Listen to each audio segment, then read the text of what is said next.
Honorable Prime Minister, I humbly welcome you for the inaugural address.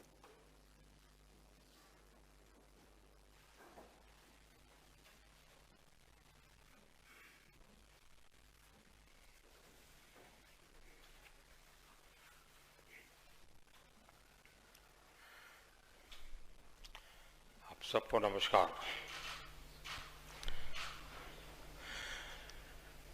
Shri Narayan धर्म संगम trust के अध्यक्ष स्वामी सच्चिदानंद जी, general secretary स्वामी ऋतंबरानंद जी, केंद्रीय मंत्रिपरिषद के मेरे साथी, केरल की धरती के ही संतान श्री वी मुरलीधरन जी, राजीव चंद्रशेखर जी, श्री नारायण गुरु धर्म संगम ट्रस्ट के अन्य सभी पदाधिकारीगण, देश विदेश से आए सभी श्रद्धालुगण, देवी और सज्जनों, जब संतों के चरण मेरे घर में आज एक प्रकार से आप कल्पना नहीं कर सकते मेरे लिए कितना आनंद की पल है ये।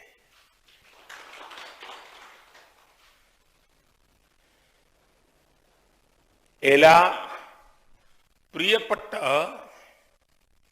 मलयाली गलकुम अंडे बनी तमाया नमस्कारम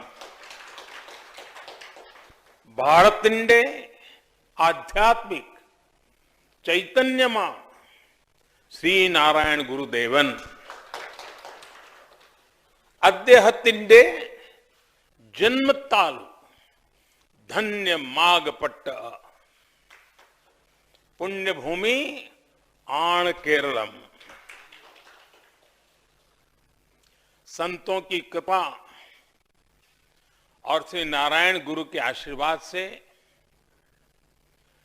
मुझे पहले भी आप सबके बीच आने का अवसर मिला है। शिवगिरी आकर के आप सबके आशीर्वाद लेने का सौभाग्य मिला है और मैं जब भी वहां आया उस आध्यात्मिक भूमि की ऊर्जा को हमेशा अनुभव किया। मुझे खुशी है कि आज शिवगिरी तीर्थ उत्सव में और ब्रह्म विद्यालयम के गोल्डन जुबिली के आयोजन में भी मुझे शामिल होने का, आप सबने पुण्य कार्य करने का अवसर दिया है। मैं नहीं जानता हूं कि आप लोगों से मेरा नाता किस प्रकार का है, लेकिन कभी कभी मैं अनुभव करता हूं और उस बात को मैं कभी भूल नहीं सकता हूं। जब केदारनाथ जी में बहुत बड़ा हादसा हुआ, देश भर के यात्री जीवन और मृत्यु के बीच में जूझ रहे थे। उत्तराखंड में और केंद्र में कांग्रेस सरकार थी और केरल के ही श्रीमान एंटोनी रक्षा मंत्री थे। इन सबके बावजूद भी मुझे अहमदाबाद में, मैं मुख्यमंत्री गुजरात में, शिवगिरी मठ से मुझे फोन आया कि हमारे सारे संत फंस गए हैं,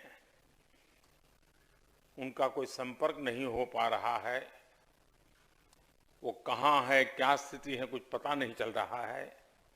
मोदी जी, ये काम आपको करना है। मैं आज भी सोच नहीं पाता हूं कि इतनी बड़ी बड़ी सरकारें होने के बावजूद भी शिवगिरी मठ ने इस काम के लिए मुझे आदेश किया और ये गुरु महाराज की कृपा रही कि गुजरात में मेरे पास उतने तो संसाधन नहीं थे, फिर भी मुझे उस पुण्य कार्य का सेवा का मौका मिला और सभी संतों को सुख रूप में वापस ले आ पाया और शिवगिरी मठ पहुंचा पाया। उस फोन कॉल से ही मेरे लिए सचमुच में वो हृदय को छूने वाली घटना थी कि ऐसा क्या गुरु महाराज का आशीर्वाद होगा कि इस पवित्र कार्य के लिए आपने मुझे चुना। आज ये भी शुभ अवसर है कि इस अवसर में मुझे आपके साथ जुड़ने का मौका मिला है। तीर्थदानम की 90 सालों की यात्रा और ब्रह्म विद्यालयम की गोल्डन जुबिली, ये केवल एक संस्था की यात्रा नहीं है, ये भारत के उस विचार की भी अमर यात्रा है जो अलग अलग कालखंड में अलग अलग माध्यमों के जरिए आगे बढ़ता रहा है। भारत के दर्शन को जीवंत बनाए रखने में, भारत के इस आध्यात्मिक और वैज्ञानिक विकास यात्रा में केरल ने हमेशा अहम योगदान निभाया है और जरूरत पड़ने पर नेतृत्व भी किया है। वर्कला को तो सदियों से दक्षिण की काशी कहा जाता है।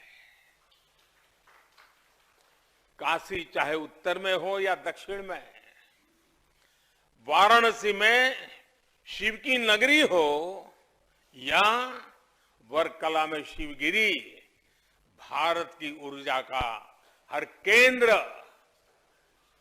हम सभी भारतीयों के जीवन में विशेष स्थान रखता है। ये स्थान केवल तीर्थ भर नहीं है, ये आस्था के केंद्र भर नहीं है, ये एक भारत श्रेष्ठ भारत की भावना को एक प्रकार से उसका जागृत प्रतिष्ठान है।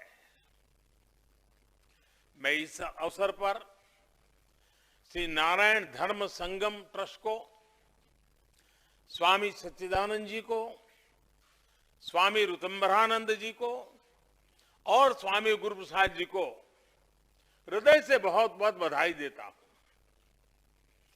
तीर्थदानम और ब्रह्म विद्यालयम की स्वर्णिम यात्रा में, इस आयोजन में लाखों करोड़ों अनुयायियों की अनंत आस्था और अथक परिश्रम भी शामिल है। मैं श्री नारायण गुरु के सभी अनुयायियों को, सभी श्रद्धालुओं को भी हार्दिक शुभकामनाएं देता हूं। आप सभी संतों और पुण्य आत्माओं के बीच आज जब मैं बात कर रहा हूं, तब भारत की विशेषता यह है कि जब भी समाज की चेतना कमजोर होने लगती है, अंधकार बढ़ता है, तब कोई न कोई महान आत्मा एक नए प्रकाश के साथ सामने आ जाती है। दुनिया के कई देश, कई सभ्यताएं जब अपने धर्म से भटकी तो वहां अध्यात्म की जगह भौतिकवाद ने ले ली। खाली तो रहता नहीं है, भौतिकवाद ने भर दिया। लेकिन भारत कुछ अलग है। भारत के ऋषियों, भारत के मुनियों, भारत के संत, भारत के गुरुओं ने हमेशा विचारों और व्यवहारों में निरंतर शोधन किया, संशोधन किया और संवर्धन भी किया। श्री नारायण गुरु ने आधुनिकता की बात की, लेकिन साथ ही उन्होंने भारतीय संस्कृति और मूल्यों को समृद्ध भी करने का निरंतर काम किया। उन्होंने